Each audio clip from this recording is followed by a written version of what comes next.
Hello and welcome to the Movie Changeup podcast. This is our deep dive edition. We haven't ever done one of these. This is our first, and continuing this whole theme of summer blockbusters that we've been doing, we're going to do a deep dive on summer blockbusters where Bobby, Tristan, and I will just kind of go around, talk about what some of our favorite summer blockbusters are and what kind of our favorite aspects of summer blockbusters are.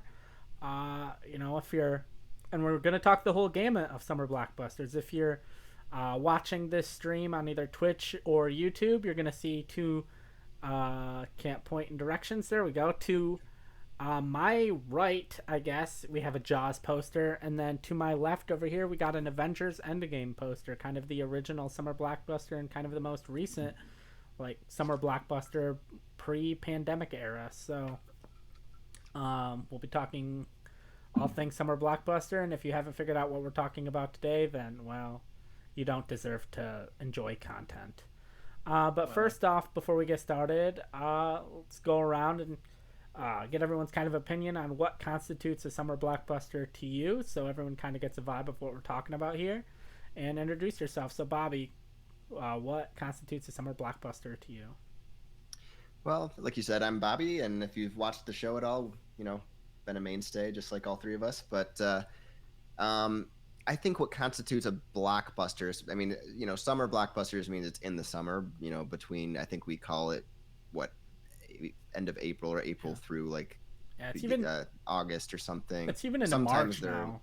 Now, somewhere in March. But I would say, at least at one point, it's got to be a relatively big budget, studio movie. Other movies can blow up, but at that point, I don't necessarily consider them blockbusters. But I think usually they're fun, like kind of adventure style movies. I like when there's a little bit more to it, and I'll get into that with kind of one of my favorite blockbusters of all time.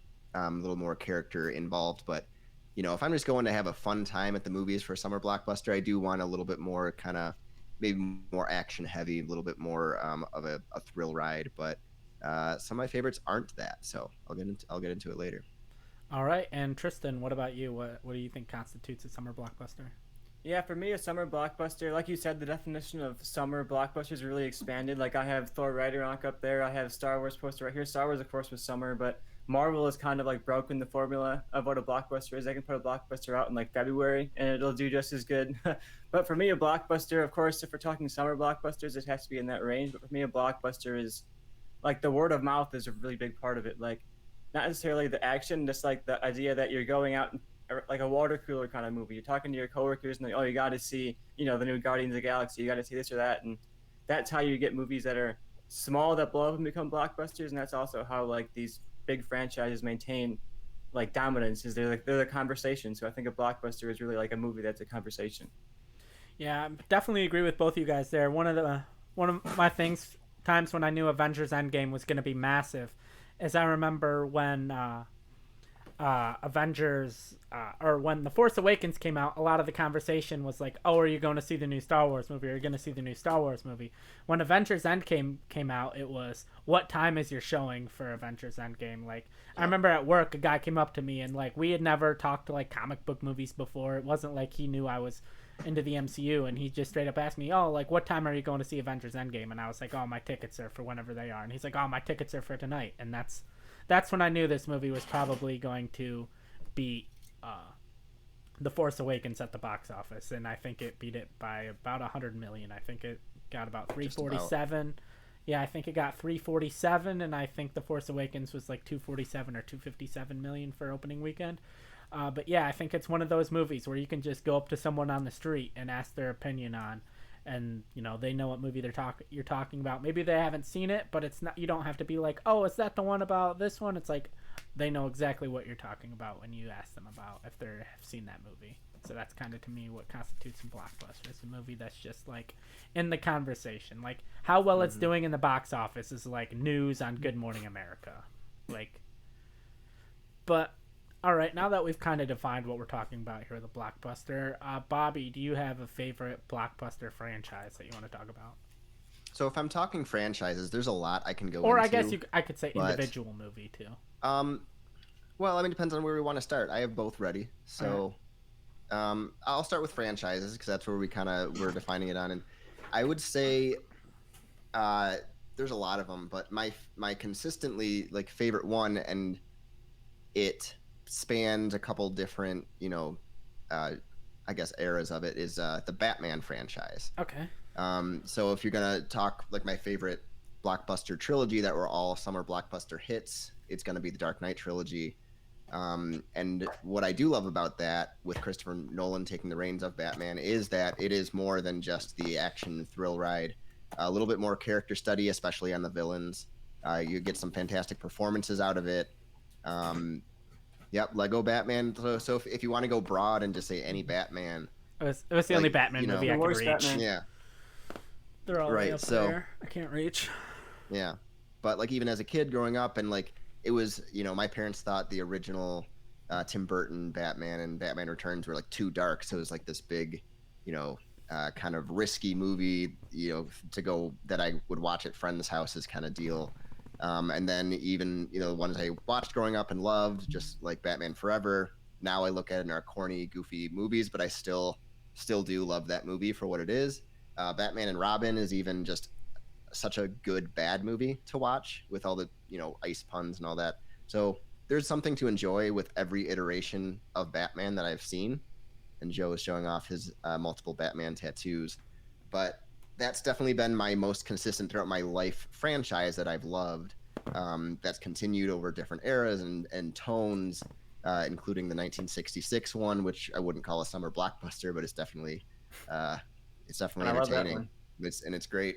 And I'm looking forward to where it goes from here with Matt Reeves. Like the only movie that includes Batman that I like legitimately hate is probably the theatrical cut of Batman v Superman.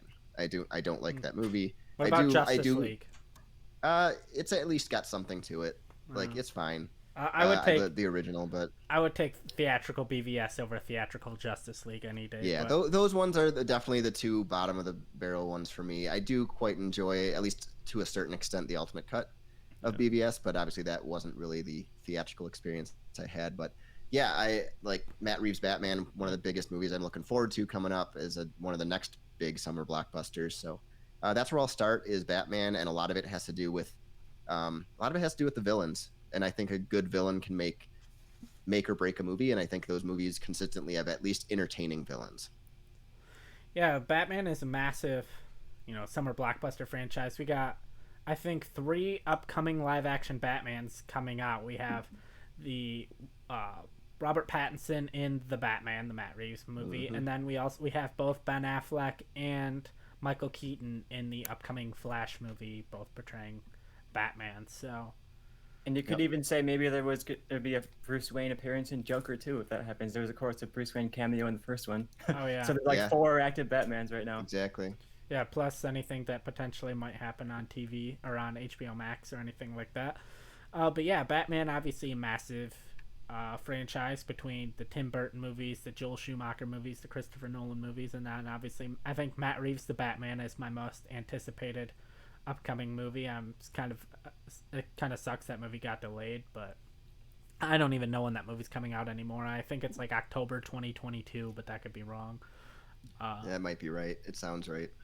But yeah, I think he has so many great villains that I think, unlike Superman, who has more villains, they just kind of continuously go back to Lex Luthor and Zod. I think Batman's villains are so prominent enough that they can bounce around between, his top 6 or 7 and make it in different eras. It doesn't feel as stale with, we've seen Bane twice. We've seen the Riddler once. Joker. Joker twice. Yeah. We've seen the Riddler once, but he's going to be in the Batman. We've seen the Penguin once, and he's also going to be in the Batman. We've seen Catwoman twice now. But yeah, we've got Ra's al Ghul once, and there's still Two-Face twice now. But yeah, Scarecrow once. Well, yeah, Scarecrow once, but he's the only villain throughout the entire Nolan trilogy. But I think having so many great villains that I think lend to various genres within movies. Like you have Joker's as kind of fit into any genre you want, but the Penguin can kind of fit a more mobstery type movie if you want. The Riddler can fit a more mystery villain. Two-Face and Harvey Dent can fit a more law themed movie if you want. So yeah, I think so many of his villains. For me, that's what I like a lot about Batman too, is it can transcend genres so much as a franchise. Like when you think of something like the Marvel movies, and I have a lot of fun with those, but they do all kind of start to feel the same. And you think about like Tim Burton's Batman compared to Nolan's Batman, compared to Snyder's Batman, compared to the '66 Batman. Those are like rationally different characters, but at the same time they have like the core of what Batman is. So I think Batman is interesting, one of those few characters that you can really change and really do a lot with, and change the whole tone, change the whole style, really do a totally different look and a totally different director, and everything could be different and it could still be Batman. So that's what I really like about Batman. Every time you go into a new take on Batman, you don't really know what you're gonna get. The core thing is gonna be there, like the tenets of the character are gonna be there, but you don't know what version of that character is gonna be on the screen. You know, I'm gonna walk into Matt Reeves' Batman, and it could be anything, and I love that about the character. Yeah, I feel like. Or go ahead. I was just gonna say I did just look it up because October did sound right, but I think it was October 2021. Now it's March of 2022, so it's sooner than at least that. But that's at least for now. Hopefully, it doesn't get pushed again. But yeah, I really hope that still is the date. Yeah, I don't know if I could wait till October 22, but I guess I'll have to if they end up pushing it back a full year. But yeah, one I think too with like Matt Reeves' Batman is gonna explore more the psychological aspect of like how a deranged person that goes on to like fight crime in their city, where you have more of like Batman and Robin, which is more just like the like, oh, he dresses up in a superhero costume and fights crime. But I think Tim Burton's Batman dabbled with that a little bit, and Christopher Nolan's Batman was more almost like a revenge type thing of like he just wanted revenge on crime as a whole. It wasn't really like a whole psychological deep dive into the character of Bruce Wayne, where I feel like Matt Reeves' Batman might be. Yeah, and I'm really looking forward to that, and because I think Robert Pattinson is a great actor to portray that if they really want to dive deep, because he has a lot of different. He's shown a lot of range in his movies outside of Twilight. If a lot of people have only seen that, go watch all of his other movies, really. But so I think that could be really cool. A really true year one kind of styled Batman, or within, I think it's in his second year, maybe. Yeah. But I'm really looking forward to that. Yeah, I think it's going to be kind of a similar timeline to what the Tim Burton Batman was, where it's like he had just kind of somewhat establishes himself as Batman. I don't think I got like a full Batman Begins story. I think it's going to be like there's been rumors of this guy going around, but it's not like a known thing of Batman's real. And he's clearly, based on the trailer, still working. Like he's already working with Gotham PD. Yeah. Like he was able to walk into the crime scene and they kind of know what's going on. So unless that's like late into the movie, it seems like it's more of an establishing thing for what's going on. And so he's definitely been around. Yeah, I'm curious to see Colin Farrell as the Penguin, because in that makeup he's unrecognizable. Yeah, I'm really excited for that. I don't think I kind of doubt he's in the movie too much, but I really want to see it. Yeah. Yeah, I think that cast is all really good. I'm really excited to see Matt Reeves' tone on the Batman character, and all that cast is. I think, like you said, I don't think Colin is going to be in it all that much, but I imagine this is going to be kind of a setup for a potential like Matt Reeves trilogy, I would think. So you might have Penguin for like a couple scenes, and then maybe in the second movie he's like the main antagonist, something like that. Or he could be kind of what Scarecrow was in the Nolan trilogy, if he's just kind of in the background throughout. I wouldn't mind that. I'd like the world of Batman to kind of be created, to have these characters around that can pop up and be a major player, or can just be, they're involved in a scheme, or they know information that Batman needs, or something like that. For sure. And I'm really interested to see Andy Serkis as Alfred, because I think Alfred's kind of an underrated character in like the Batman mythos. I think he is elevated a little bit in pop culture with Michael Caine in the Nolan trilogy, but I think he's kind of, at least outside of comics, is just portrayed as like, Batman's like butler, like he's a friendly, trusted butler. But if you read the comics and stuff, he's more like it's basically a lot more like a father-son figure and father-son relationship. Yep. There's a lot of father-son parallels in the Batman comics, whether it's with Alfred and Bruce, or whether it's with, Bruce and Dick, or his actual son Damian, or whatever. It's a lot of stuff. I really want him to get into the Dick Grayson Nightwing story without Chris O'Donnell. Just actually do a story of this essentially father-son relationship where he ends up kind of rebelling and taking on his own city. Like, I'd like to see the Bloodhaven story for sure. How would you feel if in The Flash we also get Chris O'Donnell as Dick Grayson, but who has become Batman? That is a weird twist on that, but I would honestly, for the Flash movie, for what it seems like they're doing, I'd be up to see just about anything as long as it's not.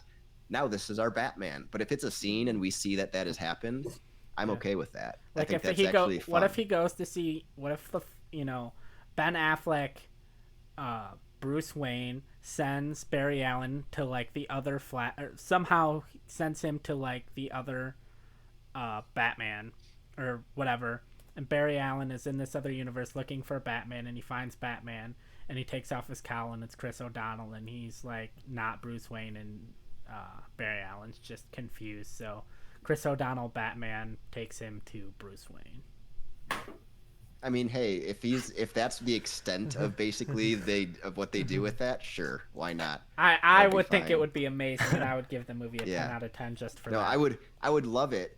But like I said, as long as then he's not Batman going forward, I'm good with it. Oh no, Yeah, it would well, just be for this movie. It wouldn't Yeah. be like, oh yeah, Chris O'Donnell is the DCEU Batman moving forward. Right. Now that Ben Yeah. Affleck's hanging out with J Lo again, but Yeah. so Yeah, I can't wait for that one. It'll be a Yeah. fun one because it'll get so ridiculous. I think it's going to be very ridiculous, and yeah, I would love to see Yeah. it. Like especially because Batman, outside of like the early takes on him, is a very serious character. So it'll be fun to see him thrown into like essentially what's going to seem like a comedy.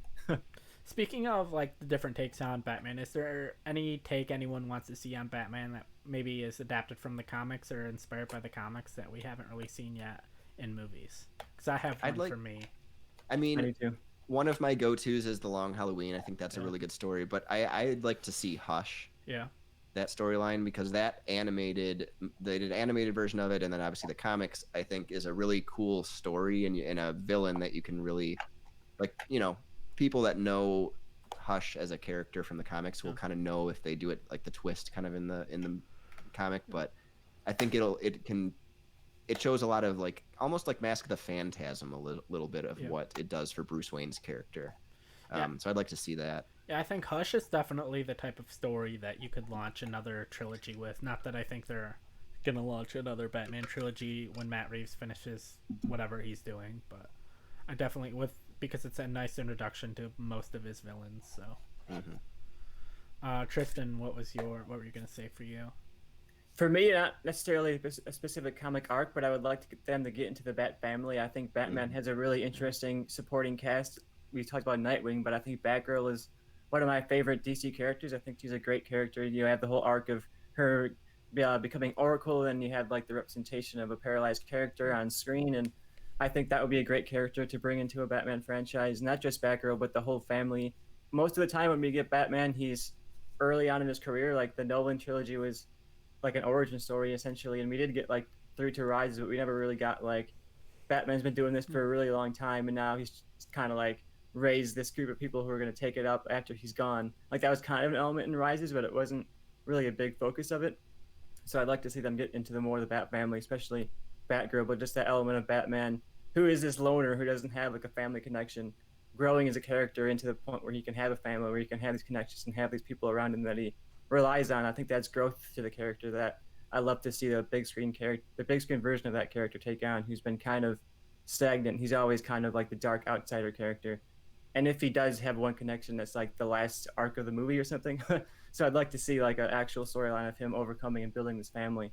Yeah, and we are getting a Batgirl movie. Granted, it's going to be on HBO Max, but Leslie Grace, who I thought was awesome and In the Heights, just got cast as her, and I think that could be a cool movie. And I hope that they do kind of go into the family, like Bat family, but dynamic eventually with introducing characters like Batgirl and, like I said, hopefully Nightwing at some point.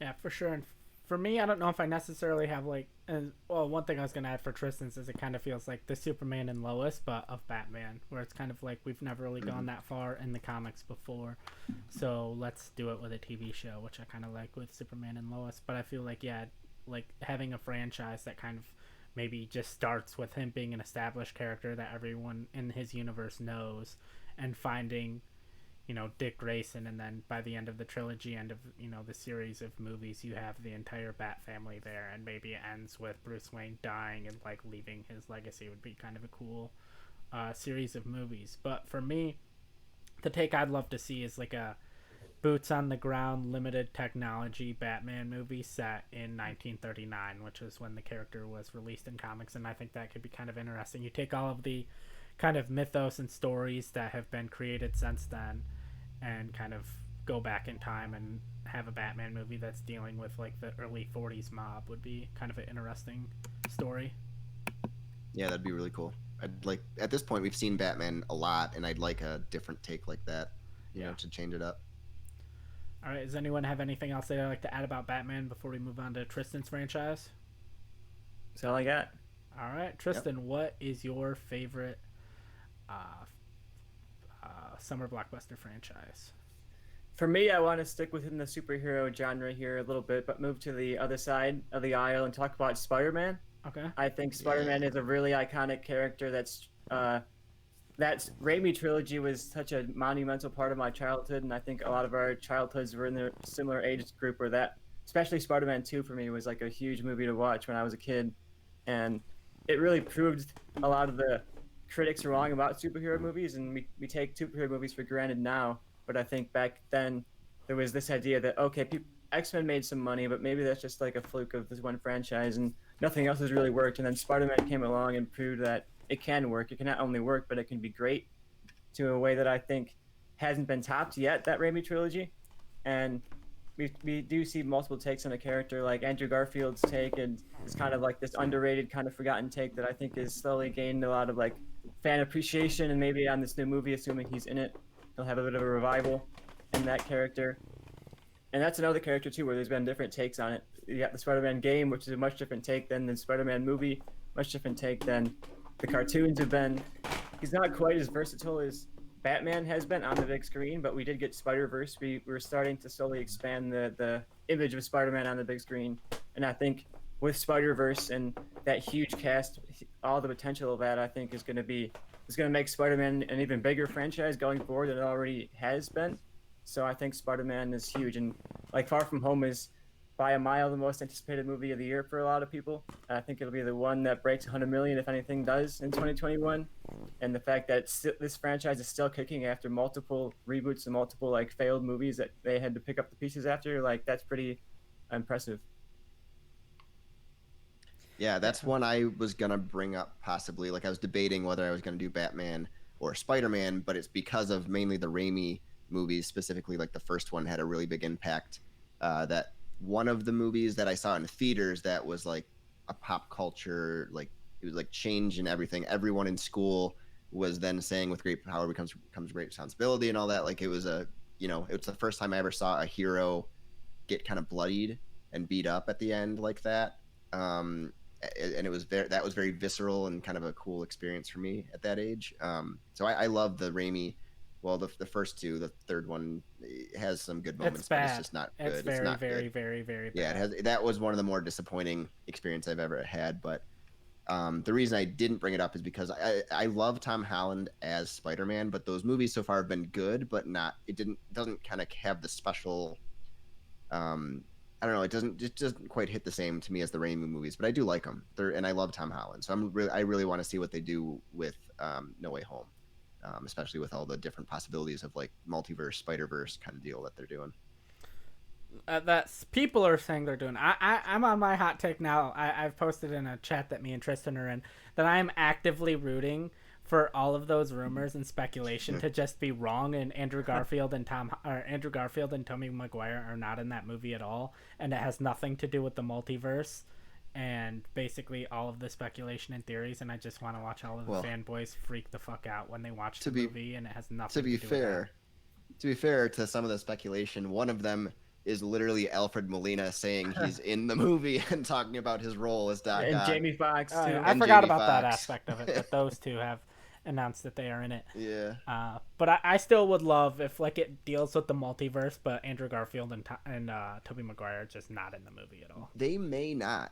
Or at least both of them may not. But I think they probably will. But there's a good possibility that at least one of them isn't. Yeah, I think it would just be hilarious if it still deals with the multiverse and we get villains from other universes, but actual Andrew Garfield and Tobey Maguire are not in the movie. I think would be hilarious. I'm kind of curious why we haven't gotten that trailer yet. I have my theory that Sony is still kind of waiting to actually see if they want to release this movie yet.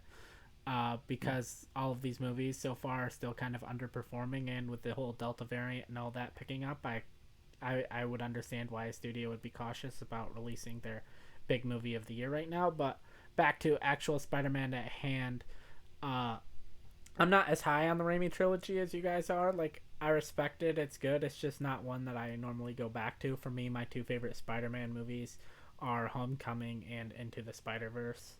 I go back and forth on which one I like more, but I think at the time, because they were released roughly around the same time, I liked Homecoming more. But I find myself going back and seeing Into the Spider-Verse more than Homecoming, and I just like the story and uniqueness of it. And I still remember when it was announced that Sony is doing an animated Miles Morales Spider-Man movie. People were like, basically just saw it as them like trying to compete with Marvel and being like, oh, Marvel handled their movie well, so now they want to come out and show that they can make a good Spider-Man movie, and didn't really see it as like, oh, this movie's going to win Best Animated Oscar. So I think Spider-Man is a really fascinating franchise for me because I love that high and low. Like, you'd walk into a Spider-Man movie and it could be terrible or it could be awesome. Like, for me, that's kind of a thrill of a big franchise, especially like a blockbuster style franchise that's trying to appeal to so many people. Like, there's always the risk you can walk in and it's just bad, and you're like, yeah, oh, well, that one was rough. Like, I think Spider-Man is a fun character, and I think the fact that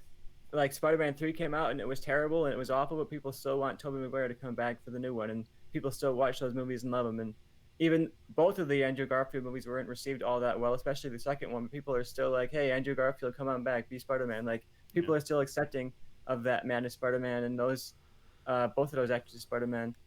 Versus like if George Clooney was announced that he's going to come back and be Batman, like the supporting Batman in the next Batman movie, people would be like, that's awful, George Clooney was terrible, we don't want him back. But Spider-Man's somehow different. People are able to kind of accept the flaws of it and almost celebrate the flaws of it and the cheesiness of it. Like the whole Raimi memes kind of thing online, people love to quote the cheesy lines of the Raimi trilogy and all the Raimi trilogy does have a lot of cheese, a lot of like Raimi's classic staple cheese, but I think that's kind of the fun of it. They're not necessarily taking themselves super, super seriously. I think sometimes franchises do take themselves too seriously, and I want to remind them, like, these are superhero movies, guys. Like, it doesn't have to be that serious. I think Spider-Man has a perfect balance of humanity and heart in the characters, but also just like fun and levity, and that's exactly what I want out of a blockbuster. You have the heart there, but you also have the levity and the fun, and that gives you like the in-theater chills and the thrills and cheers. Yeah, for sure. I was just gonna say really quick, the part of because like I said, I still love Tom Holland and I do like those movies, but part of it, for whatever reason, connecting with the MCU and tying him so much into like Iron Man and even the villains coming a lot from that character, takes a little bit of like the specialness, I guess, away from Spider-Man as a hero. So I think it's the only one that I felt this way about, and maybe it's because we've had previous franchises with him, where him tying into the MCU has, to me, hurt the character at least just a little bit. Like, I still am entertained. I think he's an awesome Spider-Man, but I don't get the same feeling and punch I do when it's just him battling his issues, rather when he can bounce it off of these other MCU characters. Yeah, that makes sense. And one of the things I wanted to go back to a little bit with what Tristan was saying about like having these, characters come, like potentially Andrew Garfield coming back in No Way Home or Tobey Maguire and like that. My dream for Ben Affleck's Batman movie was we would get a boardroom scene of Wayne Enterprises, and in the boardroom we would have like Adam West and Christian Bale and what's his face, George Clooney and whoever else has played. Yeah, Val Kilmer, what's his face that does the most voice work for Batman. Maybe even throw Diedrich Bader in there too. Will Arnett. Yeah. Will Arnett. Just like anyone that's ever played or voiced Batman, just in the scene, in the room. Yeah, Kevin Conroy, by the way. Yeah, Kevin Conroy. That's whose name was. All I could think was Kevin Kiner, and I'm like, that's the guy who does the music for the animated Star Wars shows. But I was close enough. But anyway, yeah, that was kind of my dream scenario for the Ben Affleck Batman movie boardroom scene, because that's what I think about during today. But anyway, so yeah, Spider-Man. I do think, somewhat because of like his age of being like a high school / college age student, you're kind of limited on what you can do, just because I don't know if you can necessarily go as dark as with something like a Batman. So I think you're somewhat limited, and also I think partially because his villains aren't as popular as, say, Batman's villains. I think a lot of the popularity of his villains does come from the movies, especially. Like, I don't really know if there's a villain that hasn't been featured in a movie that is like anywhere close to like a household name. Yeah, I think his like Spider-Man's villains, he has a few of them that are great, but it's not as much of a variety as Batman. Like you can throw just about any Batman villain other than, I mean, they're even doing it in Suicide Squad with Polka Dot Man. You know, they're throwing all these random characters in, but with Spider-Man, there's a lot of just generic ones. But the obvious ones that I think would become huge if they were to do it, and they're making a solo movie of it, is Kraven the Hunter. Is one. And I mean, yeah, you could do all the different goblins like Hobgoblin and all that, but like it's kind of derivative. But yeah, there's some ones you could go to, but it's definitely not as like in depth as Batman's characters. Yeah. So to our Batman conversation, is there any kind of interpretation or like story of Spider-Man that you would want to see in a Spider-Man movie that we haven't gotten yet? I would love to get we've seen Spider-Gwen in Into the Spider-Verse, but I'd love to see more of that character. I think that comic book is really colorful and really fascinating, and the art style is great, so I'd love to see that adapted into a movie. And I'm sure we're going to get more of her in more of the Spider-Verse stuff, and maybe even in Far From Home, depending on how, or whatever the next one's called, No Way Home. Yeah, No Way Home. No Way Home, if they go into the Spider-Verse stuff, they could even get that, but I'd love to get more of her. And I would also like to get Peter Parker out of like that high school, early college age that we know him from. I love him as that age range of the character, but I think it would be fun to age him up just a little bit. He's graduated college, he's trying to like move into adulthood a little bit. That kind of a thing would be interesting. A little bit more in the same age range as like maybe the people who watched the original Spider-Man trilogy when it came out, like something that would relate to us a bit more. Because I love the high school age Spider-Man, but I would like to see a slightly older take on him, a little bit more mature take on him. That's not just like, oh wow, guys, what are we doing next, guys? Like, I'm a little bit tired of that Tom Holland take on Spider-Man, so I'd like to get a bit more of a put together, mature Peter Parker. Yeah, I was gonna say similar to that, mature. There's a story in the comics that it can be very goofy when you like, and it can be made fun of a lot, but I think it could actually make, if you do it sincerely, a pretty interesting story. If you want to go a little darker with Spider-Man, is that he's older, married to Mary Jane, but the change that his body went through with the spider bite actually gives her cancer, and it can be a little bit more serious, dealing with maybe the effects of having the superpowers and all that type of stuff. You don't have to, have her, die or whatever, but just go through that type of scenario, I guess. Like this, that would be pretty interesting. And then the other thing on a very different side of it is I'd like to see them use Madam Web more, because I think they said they're going to introduce her. But like to have what that character brings to Spider-Man, like in the animated series that like the one from the 90s, would be a lot of fun. I think that could be cool. I want Black Cat to show up too. I like Black Cat. That'd be a fun character. Black Cat's cool. Okay. Felicity Jones was supposed to be her. Let me pitch this. Cast. An A24 style Nicolas Cage starring Spider-Man movie with like a 55, 60-year-old Peter Parker. Is he Spider Noir though? No, he's Peter Parker. My original idea was I just want a Spider-Noir movie, but then you started talking about Ben Reilly, wanting an older Peter Parker, and I said no, just give me Nicolas Cage as like 60-year-old Peter Parker. And he should just be aged clone Ben Reilly, just so that he's not Peter Parker, and you can do whatever you want with him. Because no one likes the clone saga, so just like throw him in there. Classic Clone Saga. One of the first comic books one of the first Spider-Man arcs I read, and I was like, this is the best they're gonna give me. Yeah, it's something. I'll be honest, I've never been a big like Spider-Man. Like I've enjoyed the movies, but like his comics are just nothing I ever like went out and searched for. So, does anyone have anything else to add about Spider-Man? I think we've covered it pretty good. I like it. Where we ended it. All right, and now it's time for my pick, and I'm gonna move a little bit out of the comic book world and go a little bit further out to a galaxy far, far away. Because how can you not talk about, summer blockbuster franchises without talking about Star Wars? And so we're going to talk about a franchise that I feel like isn't talked about enough on the internet, and that's Star Wars. Yeah. I've never heard of that one. Oh, well, you should check it out. Yeah. But I have yeah. Batman and Star Wars behind me. I don't have Spider-Man behind me, but But yeah, I think it was the woman that's working as the showrunner on The Acolyte that's coming to Disney Plus, and she kind of described her view of Star Wars, which it made me realize what mine is I don't really, between like the books and the shows and the movies, I don't really view them each as like independent media. She like said she views them all as kind of like this window into like this universe or world that already exists. And so it's like she doesn't really like separate it out as like these individual things. She kind of views it all as just like this one massive thing, and I think that's similar to how I view it as well. It's just like this big massive story that at this point in time basically spans like 60 to 70 years in this galaxy. But I think it's one of those things that lends itself, just like how we were talking with Batman, to these different genres. I mean, they're coming out with Rogue Squadron, which is essentially going to be just like this pilot Top Gun war movie. You could go like super fantasy type movie. You could, do a criminal movie, and any genre you could want to do, you could put in the Star Wars universe and have it be like this big epic tale. And so I think that's kind of why I lean towards Star Wars as far as movie fandoms go.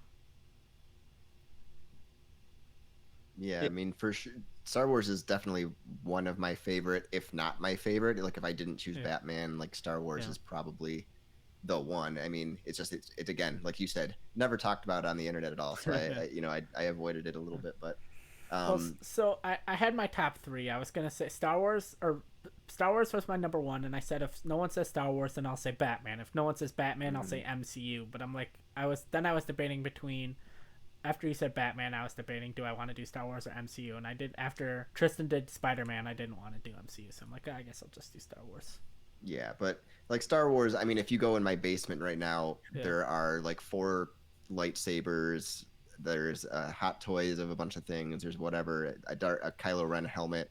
Like, I love the franchise. It's amazing. I think it has the biggest like world, I mean galaxy literally, but like the world of Star Wars with all that you can do with it is so vast and expansive, and like you said, you can do anything with it, that it's very versatile. And I hope that they, going forward, straying away from like the main storyline now, can tell a bunch of different stories, like Mandalorian, like the Acolyte, like all this stuff. So I think that's kind of seems to be what they're doing between like with the books and stuff going to the High Republic. I imagine it won't be very long before we're getting a High Republic movie. My theory on the Taika Waititi movie is it's gonna be like potentially even before Jedi were a thing, just based on the logo and kind of hints they given. That's kind of the vibe I'm getting, is it's gonna be like in the Star Wars universe, but before, like potentially even before Jedi were a thing. Obviously with Acolyte coming out, that's pre Phantom Menace. Rogue Squadron, we're not 100% sure when it's taking place, but just based on like subtext, I think it might even be post episode 9. Could be. I could see that. Just because they keep saying like a new generation of heroes, and it's like, okay, is it a new generation of heroes because it's just like heroes in a generation we've seen before, but these are new heroes, or is it literally a new generation because it's like the generation after episode 9? Who knows? But yeah, I think it's with Mandalorian, and then like they're carving out their own little space between the original trilogy and the sequels on Disney Plus, where you have like the Mandalorian, Book of Boba Fett, Ahsoka. I guess Kenobi's kind of taking in that place that they haven't really covered so much in TV and film. But yeah, it doesn't seem to be so much of like Skywalker centric right now. I really like that, because I think that is the potential of the Star Wars galaxy, is just getting really wide and expanding like decades and decades of time and space. And I think that's, like you mentioned, that Star Wars is like this conglomerate of things, and all kinds of IP have like books and movies and TV shows inspired by them, but they're just kind of there, like Disney movies have shows inspired by them. There's Star Trek books and the Star Trek animated shows, but those don't quite feel like, when there's a Star Wars show, it feels like a Star Wars event. When there's a Star Wars, even an animated show that could just be a dumb kids show, it feels like something that the fans are watching, the fans are engaged with. And to have a franchise that engages the fandom to that level is just really, really impressive. And I also want to mention like the generational elements of Star Wars. I think when you're talking about franchises, that's something that could be really appealing. Something like James Bond that's run for decades and decades that has this like multiple generation appeal. And I think Star Wars is like the purest embodiment of that. Like our parents have their nostalgia for the original trilogy, and then I have my nostalgia for like the prequels, and now I'm sure kids now are going to have the nostalgia for the sequel trilogy, and we have these three distinct generations that all kind of connect to this one franchise. It was very cool experience to walk into the Force Awakens and sit down opening night, and you're seeing people who are in their 70s here watching it. You're seeing people who are teenagers, people who are 10 years old, and like a franchise that can bond people that different from that many walks of life is really, really great. I'm disappointed the fandom has become so divided and toxic and political recently. I wish that it wouldn't, because I think Star Wars could be a unifying kind of experience. And I hope it can get back to being that. But yeah, I love Star Wars. I mean, I have everything from this tiny little Padme action figure that I bought, and I have a custom built Ben Swolo statue right behind me back there off camera. I have collar and helmets. I've got plenty of statues, plenty of action figures. Like Star Wars is what brought me into movies, and I don't think any franchise has impacted movie making and impacted Hollywood as much as Star Wars has. So you got to talk about that on an episode like this. Yeah, and what you're saying too about like the how political and divided it is, it always like reveals to me stupid people when they're always like, oh, like why did Disney have to go and make Star Wars political? It's like, Return of the Jedi was like a reaction to the Vietnam War, right? Just so you know, America, not like the Ewoks in the rebellion, and then also like Revenge of the Sith and the whole Palpatine thing, definitely like a response to the Bush administration. So and there's a lot of fascist imagery in the original Star Wars.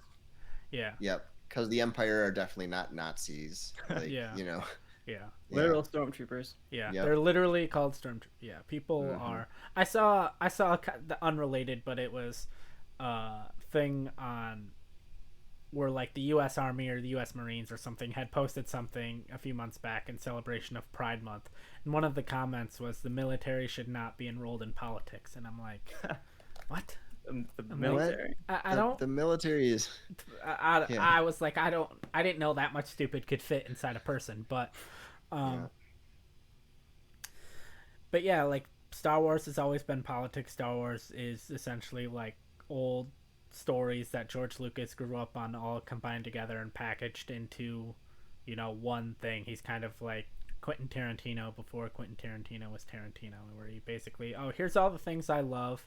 I'm just going to combine them and put them up, and be inspired by the whole Joseph Campbell hero's journey and put them all into one thing. It's basically all started from a guy who wanted to make, now I'm blanking on the franchise he actually wanted to do, but was told no and couldn't do it.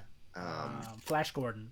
Flash Gordon. I'm like he wanted the one. I'm like the Queen song. He wanted to make a Flash Gordon movie, and he was told no. So he's basically, I'm gonna make a rip off of Flash Gordon, and it's gonna become way more popular. Just like Peter Jackson wanted to make King Kong, and they told him no, and so he made Lord of the Rings. And then after Lord of the Rings, he's like, so how about that King Kong? And they were like, sure. Yeah, we'll let you make a 4-hour movie. Yeah. Because you made those movies for us. But yeah, Star Wars is a massive franchise that anytime, like, Episode 8 and 9 came out and people were like, Star Wars is dead. It's like people said that after the prequels. Like, I think Star Wars is always like one movie away from being like the next big thing. I think the MCU will eventually die off. I think people will get tired of it. And I think Star Wars, like the little cockroach in a nuclear apocalypse, will always be there. There's going to be a new Star Wars movie. Someone who was inspired by a movie that hasn't even come out yet to make movies. And he or she or they or whatever is going to go and make a new era of Star Wars movie that's going to inspire the next generation. Because I think at the end of the day, these are just like simple morality tales wrapped up in, big kind of explosions and lightsaber duels and all of these things. Yeah, it's expanded so much. You can tell so many different stories, and so it's so versatile that it will live on. Like there's going to be stories told in this universe for the rest of our lives and going and after that, I think. Yeah. There's going to be a time where the hate from episode 8 and 9 subside and people just enjoy it for whatever. it is, and all of their speculation and theories have washed away, and I think that's a lot of the problem with movies now, especially that get hate that didn't used to get hate, is people have all these theories and have all this built up anticipation for things that the filmmakers never intended on, and when they don't see it, then then they get mad and angry at the movie instead of just being like, okay, well, this is the movie they made. What are my thoughts on that? Not that episode 8 and 9 are these flawless masterpieces of film, but I think that's kind of what happened with the prequels too, of people just kind of let whatever thoughts or ideas they had and just accepted what was in front of them over time. Yeah, and I think The Last Jedi, I do have some issues with that movie, but I think that movie specifically is going to be one that will, just like the original trilogy, inspire future filmmakers that are kids right now, or kids when it came out, because of how well it is put together as a film and shot, and the risks it took. And it's very memorable for a lot of reasons, with this, even just with like killing Snoke, and the character, the way they portrayed Luke and all that. So people have their issues with it. That's going to die down eventually, and eventually it's going to be looked back on as probably one of the better made Star Wars movies ever. So like, here's an idea: fight scenes were not intended to be viewed at like half speed with freeze frames. But I think we're all kind of on the same boat of The Last Jedi. I think we all like it for the most part. But there is a large portion of people that did not enjoy it. But there's that, and I don't care who you are. I saw The Last Jedi, I think 2 or 3 times in theaters, and every time when they cut to Luke hovering above the rock and you realize that he's still alive, everyone in that audience cheered. I don't care. Yep. I don't care what your opinion is now. In that moment, you cheered. Mm-hmm. Does anyone else have anything they'd like to add about Star Wars before? I will ask, is there any type of Star Wars movie you'd like to see that, hasn't been made yet? We've talked about like a gritty crime Star Wars movie, and they said, oh, Rogue One's going to be that, and it wasn't that. And they said, oh, Mandalorian's going to be that, and it wasn't quite that. So I'd like to see like a everyman underworld kind of story. I think my dream I think Book of Boba Fett might be that. That's what I'm thinking. My ideal Star Wars story is like a boots on the ground, like you're a crime lord, or you're just some drug runner, some like low level criminal in Coruscant the day that Anakin destroys the Jedi Temple, and you're kind of in the middle of that chaos, and the city's kind of going crazy. No one really knows what's going on. There's a new empire taking over, and you're just trying to get out of the city, and it's kind of like an escape movie. That would be my ideal Star Wars movie. That would have been my answers. But my secondary answer is one that I think a lot of people have called for, and I think they're going to do a version of probably eventually, which is some story set in the Old Republic era, establishing when the Sith were actually created, the war with the Sith and Jedi, and even maybe including the Mandalorian war in there. But like something where the Sith is actually established, and you get multiple Sith and Jedi, and they're kind of figuring it out back then, like what do each of them stand for, creating the rule of 2, all of that. So like some type of trilogy, and that could be really awesome, or even a TV show at this point. There was a line in Revenge of the Sith, I think it might be technically, I don't know, where Palpatine says, once more the Sith will rule the galaxy, and that's what I want to see. I want to see a movie where, and it's pre-rule of 2, and you just have hundreds or thousands of Sith all over the galaxy, and they've nearly wiped out the Jedi to maybe a small handful, maybe a dozen Jedi who have to go out and take out the Sith and restore peace to the galaxy. That's the trilogy I want. And that would show to, like, what I would hope that would do is show that the reason the rule of 2 was established, and the Sith they become so powerful that they start taking each other out and getting greedy and wanting the power. And that's how the Jedi win. Not just because they're the Jedi and the heroes, but because they're so evil and greedy, essentially. The whole point of the dark side, that they were the downfall of their own, And there's rule. There's 3. I know this is like movie Changeup, but there are 3 TV shows that I want, and I think I've talked about them on our Disney Plus review. But basically, the first one I want is. And now I'm blanking on all my TV shows that I want. Oh, the first one I want is an animated show, basically called Jedi Academy, where Luke and Ben are your 2 protagonists, and the series starts with Ben being dropped off by Han and Leia, and ends with Ben destroying the Jedi Temple, and through there you can just kind of get small lessons. It's an animated show, roughly aimed to the same people that Rebels was aimed at. The other one, another animated show, but a more darker show. Basically, I want a show that focuses on Crimson Dawn. I'd want it to be kind of a show where maybe you don't necessarily have a main character, but throughout the show you kind of see the rise of Crimson Dawn at its height, and then the fall of Crimson Dawn. And then third and finally, the other show I want, I guess, also an animated show, because that seems to be where Star Wars shows are at their best, is a Hondo show where the idea of canon is thrown out the window and it's just Hondo telling stories of different times he helped save the galaxy that are sometimes fully true, sometimes half truth, and sometimes fully completely lies. Like there could be an episode where he claims to fight Darth Vader and you see a video, or you see him fighting a 10-foot tall Darth Vader who's like has a mouth up this time and his mouth moves. And there's stories where he has to help Han out of a bind, and Han is like this great, cunning, smuggler that's really good at his job. And then there's other times where Hondo has to go save Han, and Han is just this complete bubbling idiot buffoon. And you could just kind of see all of the galaxy through Hondo's eyes. I think it could be a fun show. But That sounds like a fun one. I know you're a Hondo fan, so I'm sure you'd be into that. My number one favorite character in Star Wars is Darth Maul. My number two is Hondo. So I love the Clone Wars arc where they're fighting against each other. It's amazing. But I think that kind of wraps up our Star Wars discussion. Does anyone have anything else they want to throw out there as far as franchises or individual movies they want to talk about? I have one individual movie I want to talk about, and it's part of a franchise, but I think it's become like one of the ones that people, oh yeah, it one sucked, and I think maybe deserves a rewatch. And for me, that's Jurassic World: Fallen Kingdom. I think people really, really didn't like this one, but I think if you go back and watch it again, I think especially the first half is really, really good, and I think the second half gets into some really, really cheesy territory.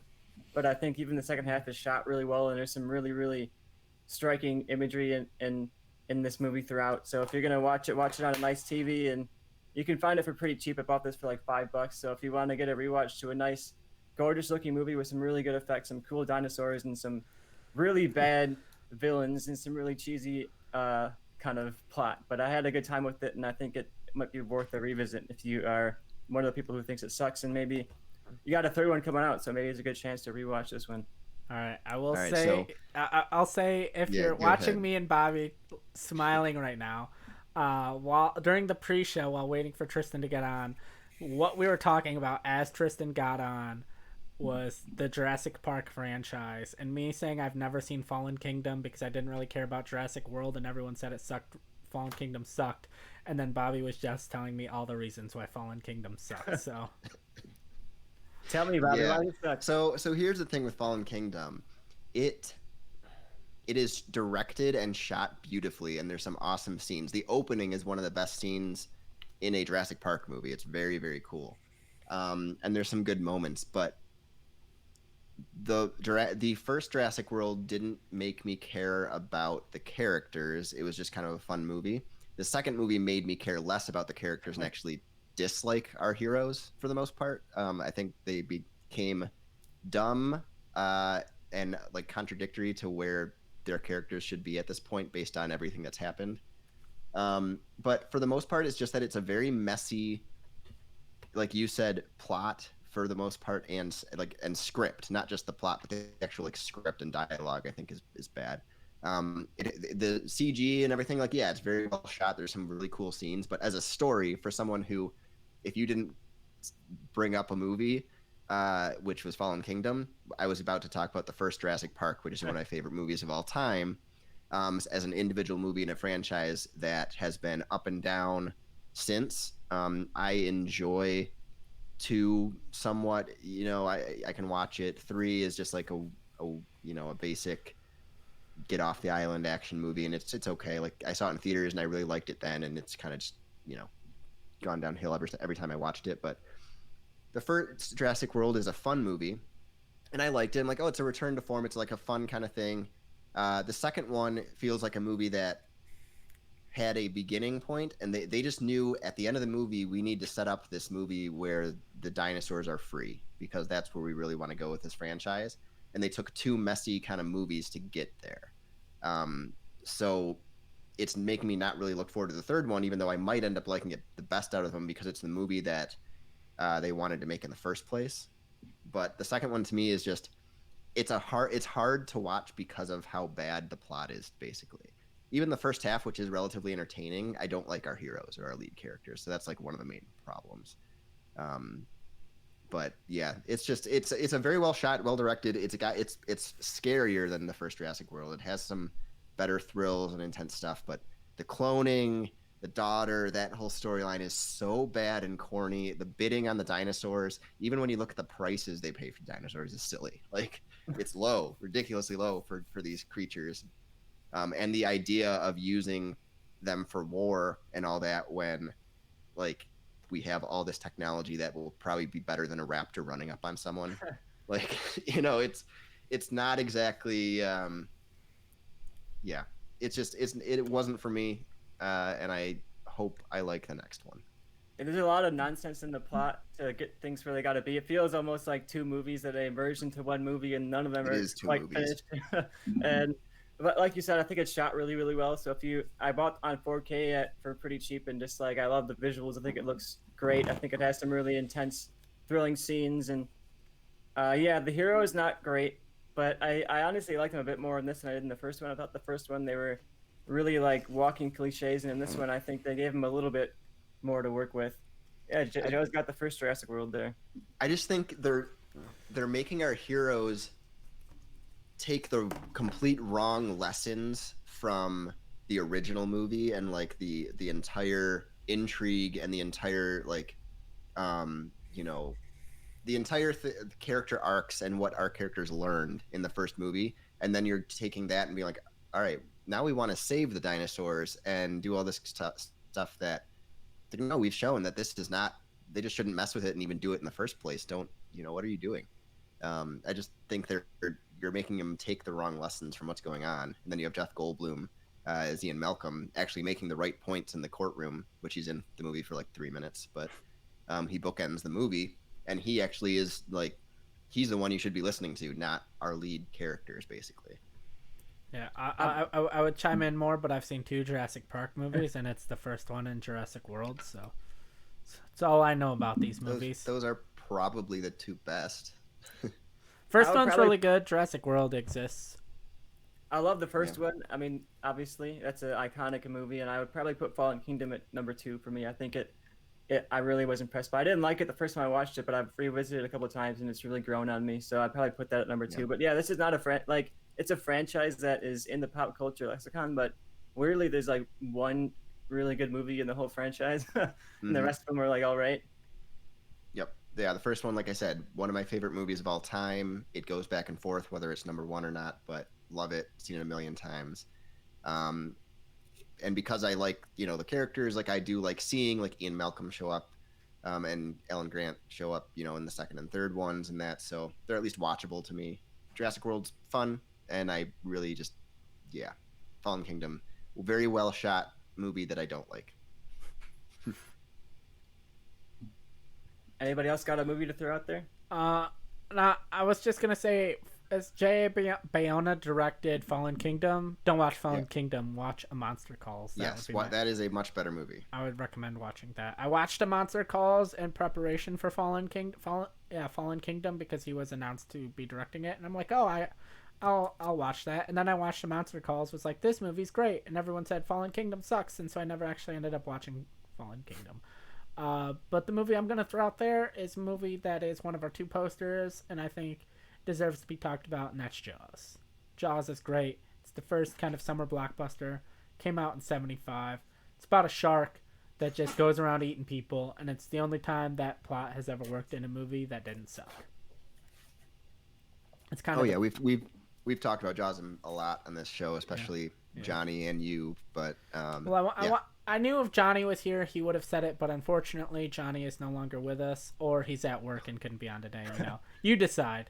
He got COVID. He's gone. Yeah. But yeah, so Jaws, great movie, kind of a Steven Spielberg's coming out party. So Quint's speech is great.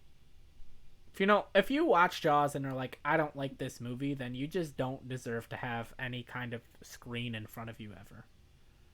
Yeah, if you are new to our show or at least started watching, a little bit later on, go search out. I think it might be clipped out on TikTok, or we will post it probably at some point. But Johnny, in his Jaws pitch that took place in Willy Wonka's factory, did a redo his version of Quint's speech, and it's pretty great. Earlier from our show, so go watch that. Get a little taste of what our actual kind of debate show is like. But also, what doesn't need to happen? Dana Carvey as Quint in a Jaws reboot. Who would have done that? I mean, don't know. why would you do that? Somebody Such a bad did. idea. I recently started a series on our YouTube channel. I edited the first video today. I'll be posting it tomorrow. It's called My Movie Backlog, where I'm going through movies that I meant to watch and I never have gotten the chance to get to. And I was going through a list of movies, trying to pick out some stuff, and I was watching some clips from Jaws, and I was thinking, I don't remember this scene very well. I don't think I've seen Jaws. So I picked up Jaws, 4K Jaws. I'll be watching it tomorrow, posting my review on our Movie Changeup YouTube channel.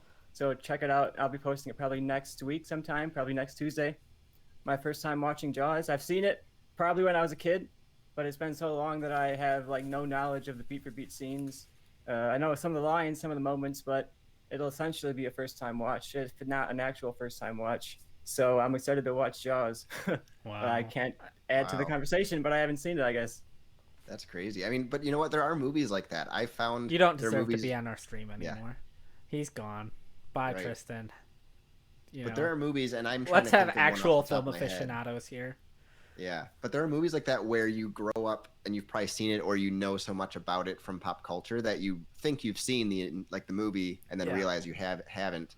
I'm trying to remember what. That's how I feel. That would have been. I've seen all of the 3 Godfather movies, but that's how I almost feel like The Godfather is. Like, if you're been around movies, if you haven't seen The Godfather, you've seen The Godfather because every scene in that movie, every line in that movie has been referenced 100 times in other things.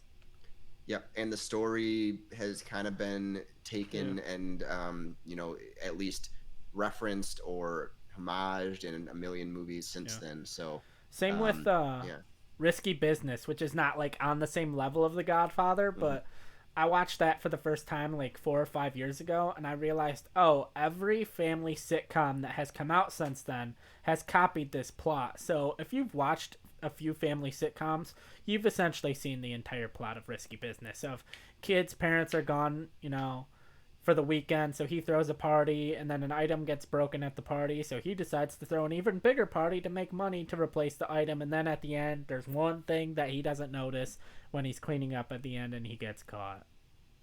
And everyone knows that's also another movie with a similar thing where, I've seen that, because the famous scene of Tom Cruise in his underwear dancing to old time rock and roll. Exactly. So you think, I've seen that, and then you maybe watch another scene like, wait, maybe I just know that moment or something, and it's just part of pop culture. Yeah, exactly.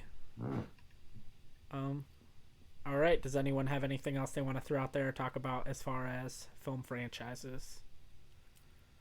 Any franchise that you think could maybe do with kind of a Fast Five, a movie to come in and kind of reinvigorate a potentially dead or dying franchise?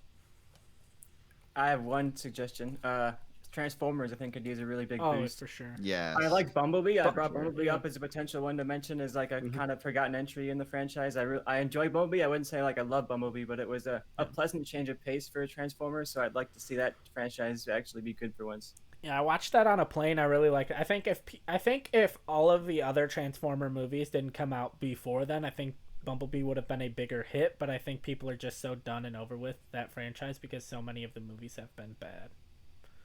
I almost think if you want to give that movie a Fast Five kind of treatment and just reinvent the franchise, I think don't even set it on Earth.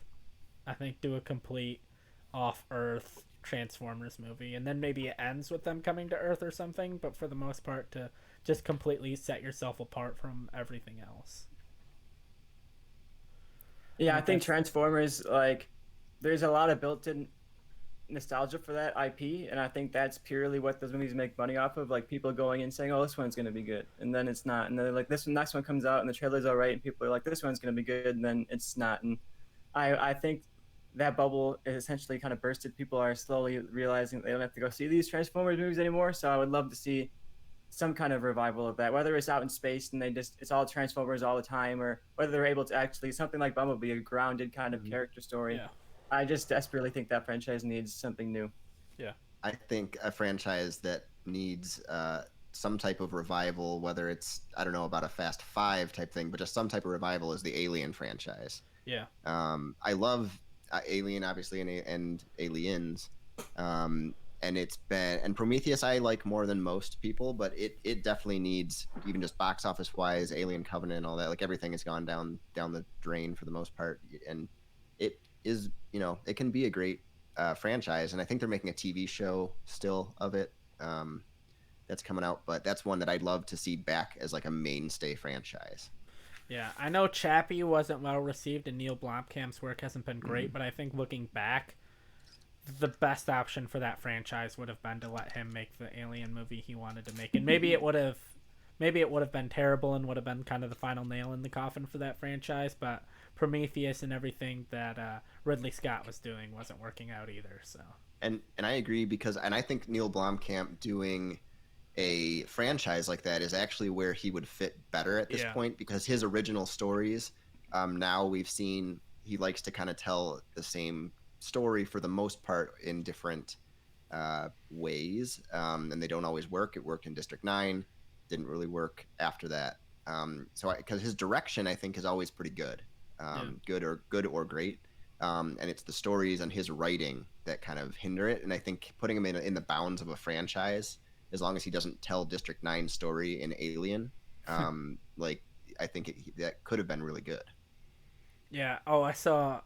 Speaking back to our earlier conversation, I guess he's working on District 10, and he made some comment about like some whatever politics are going to be included in District 10, and someone's like, "Oh, all these woke politics come into District, the District franchise, District, compared to District 9." It's like, number one, did you watch District 9? And number two, the number one fact going around that movie is Neil Blomkamp went around asking people what their thoughts were on the immigrants moving to South Africa, and then cut it together to make it look like they were talking about the aliens that were like in their little alien village.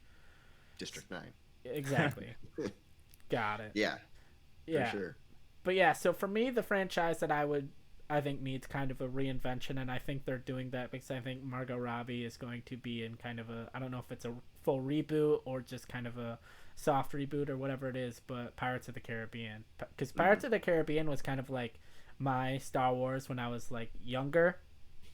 That was my number one franchise, the franchise I cared the most about. I saw Curse of the Black Pearl, I don't even know how many times, on repeat on TV when I was a kid.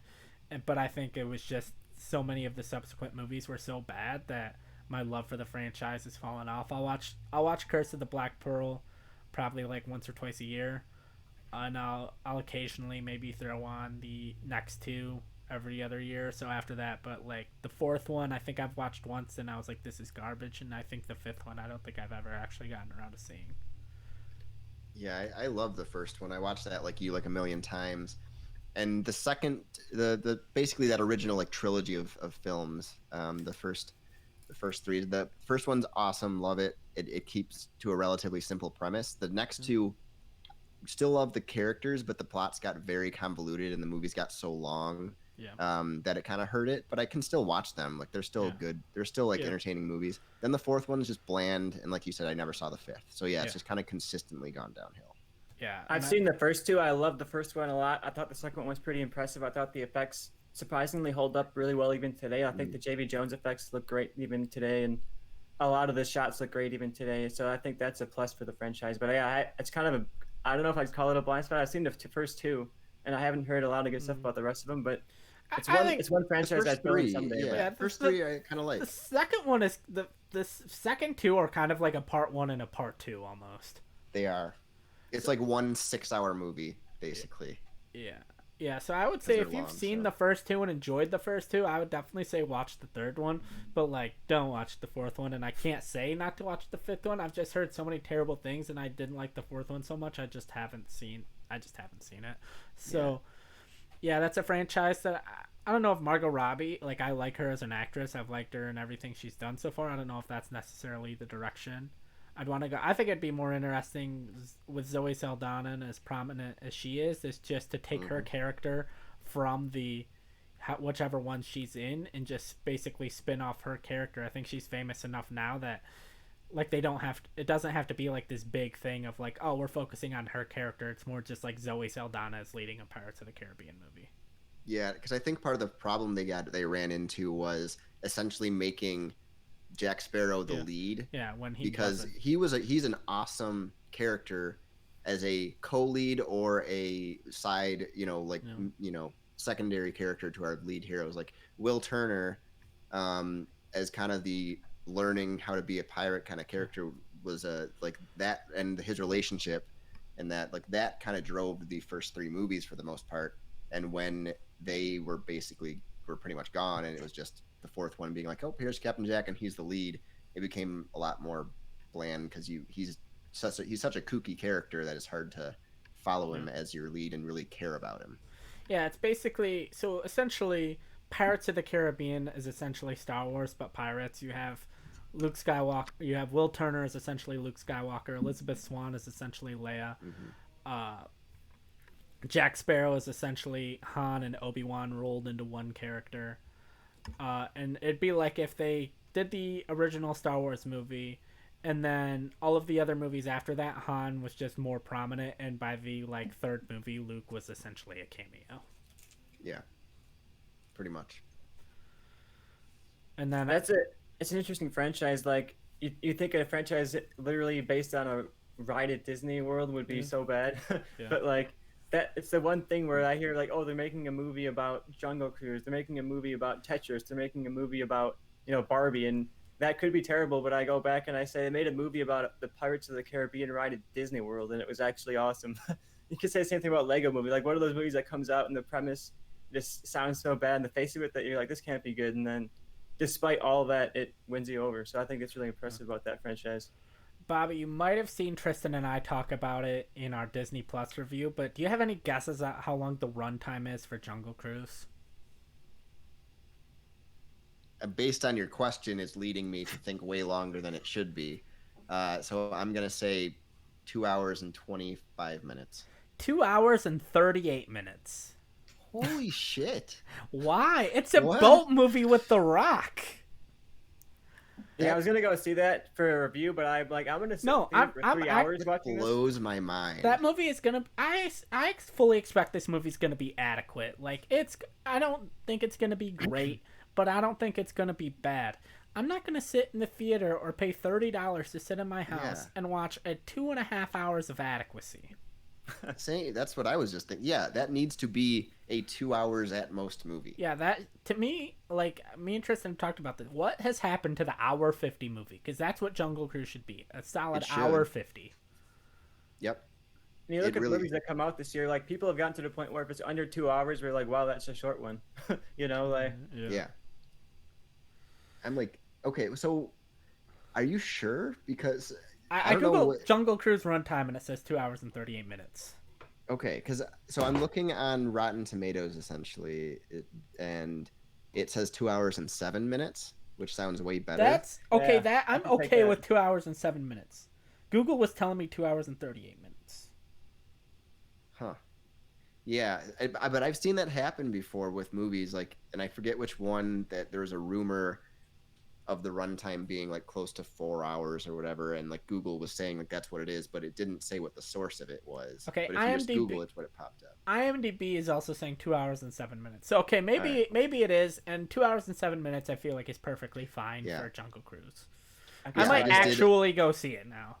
Yeah, I just Googled, and you're right, it pops up with that, and I don't know why, but that's what happened with that other movie that it was, whatever it was too, and because Google just pulls as its main like here's your answer thing from like the first thing or the thing that has the most clicks or whatever it is. Yeah, that makes sense. So that might have been put out a long time ago, and it's like this is what it is. So it's just giving you that answer.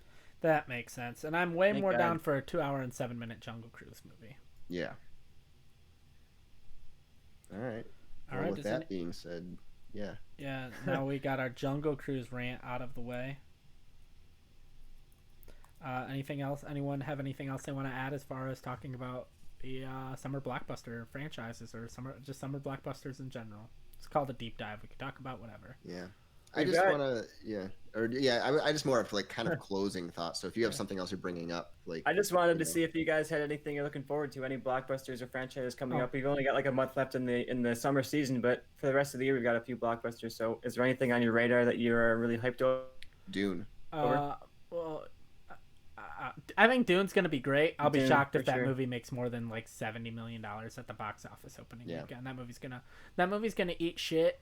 And then Warner Brothers gonna be like, well, how did we expect this to happen? It's like, well, because you copied the basically marketing strategy of Blade Runner, and that movie did garbage. So it's like you should be marketing this as like, hey, this, all of the sci-fi shit you love, this is what inspired that. Instead, they're just expecting people to know what Dune is, essentially. Yeah, I have hope, but that one's tough. It's more, I think it's just kind of wishful thinking. But yeah, I think it's gonna be great. I mean more box office. I know it's going to be good, but as far as like, I have hope that it can still, because they need to, because this is like part one of the main Dune book, the first one. So I'd like to see them at least make the second one. And for that'd me, be one. Go ahead. That'd be one for me that I think would be like a word of mouth blockbuster. Like it has to be one that's so good that people are talking about it and telling their friends, telling their coworkers, telling their family members to go see it. Because I think that's the potential. People watch it and they're like, "Wow, this is really good." I kind of heard of Dune, but I don't know much about Dune, and I really like the movie, and I want to talk, and that's what they got to go for. The word of mouth is what they got to really hope they can get. Yeah, I think it could easily be like that Avatar type thing where it opens to like $40 to $50 million, because people forget that Avatar had a very small opening of like 45 million, where it opens at like $40-50 million, but then like second weekend it's like $20 million, third weekend it's $20 million, fourth weekend it's $20 million, and it's just as time goes on, like the weekend box office doesn't drop. And I think that's its best hope, chance. Yeah. For me, a movie I'm looking forward to was a movie I was like, I'll go see it, I guess, or I'll watch it on HBO Max, I guess, to actually excited to watch it and can't wait for it to come out, is The Suicide Squad. Last time I checked, it had 51 reviews and a 98% on Rotten Tomatoes, and it had a high average score of like 8.0 or something like that. So that's awesome. So I think this movie's going to be great. Everyone's saying it's James Gunn's best movie, and I love the first Guardians of the Galaxy. I'm kind of on the second one, and I love Super as well. So I think it's going to be great, and I think the R-rated version of this is kind of allowing James Gunn to flex his muscles, and I would not be surprised if James Gunn goes back over to Disney to do Guardians of the Galaxy 3, and then he just immediately comes back to do The Suicide Squad 2. Because that would be hilarious to call it that. I think, that would be great. To call it The Suicide Squad 2.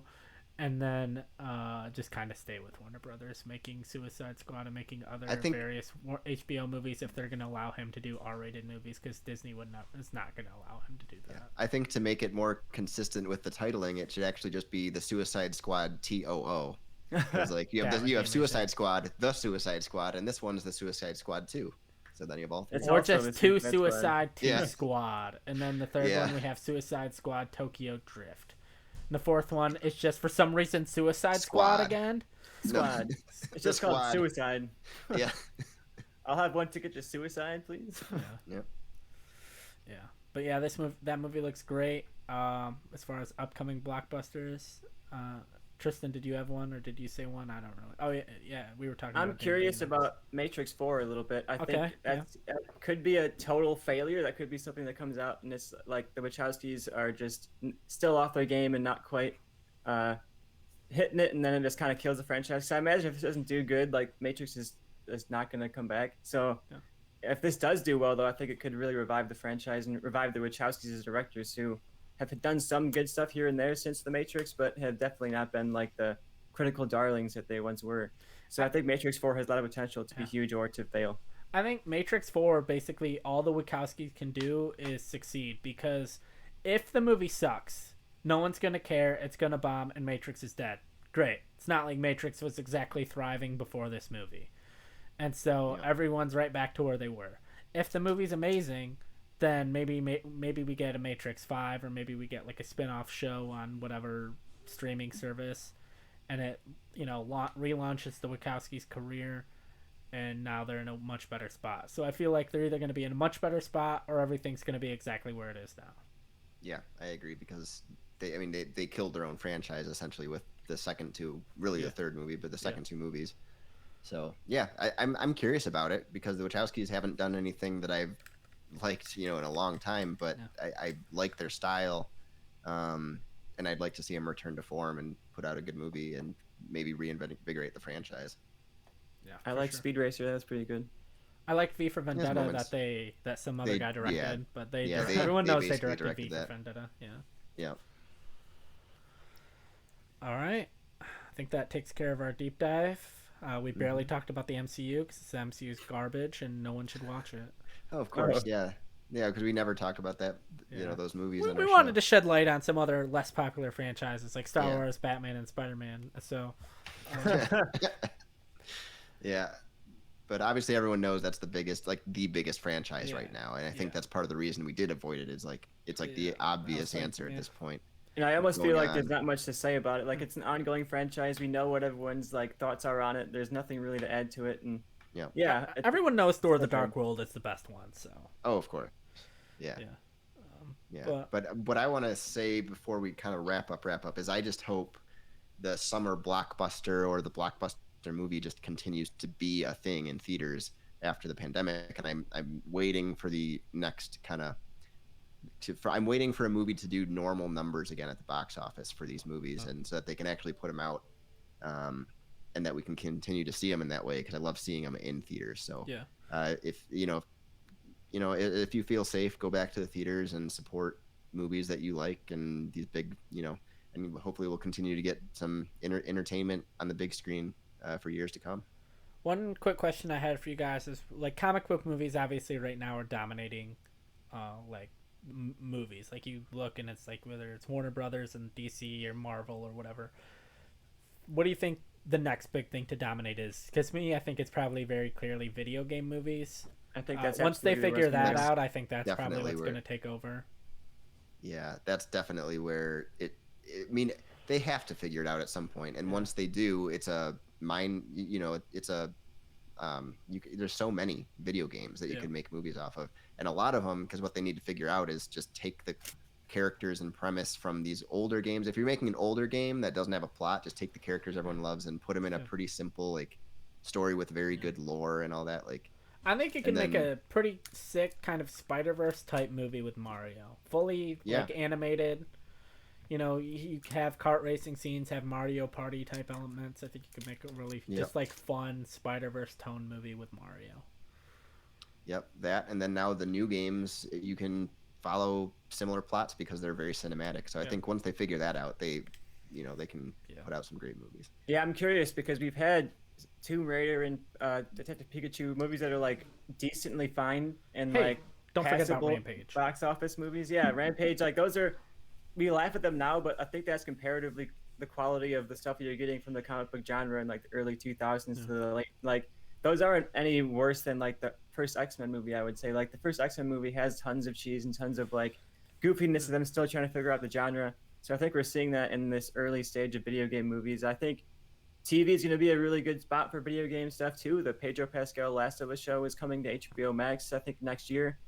I think that'll be a big root for it, because I do think video game is a long form story, so it'll be a little bit hard to fit all of that into one movie unless you're we're doing an Uncharted trilogy, we're going to show a Nathan Drake story over the course of 3 movies, and they are of course making an Uncharted movie with Tom Holland, so that could be one of the first big genuine hits out of the video game genre, because Detective Pikachu, well, kind of critically received pretty well. It wasn't a box office hit. The sequel was paused because of it, and I think, video game movies are that thing that's just right on the cusp of breaking out. I think we're only a couple of years out. By the end of this decade, I think video game movies dominate and comic book stuff becomes the Disney Plus shows, and then a couple movies a year maybe.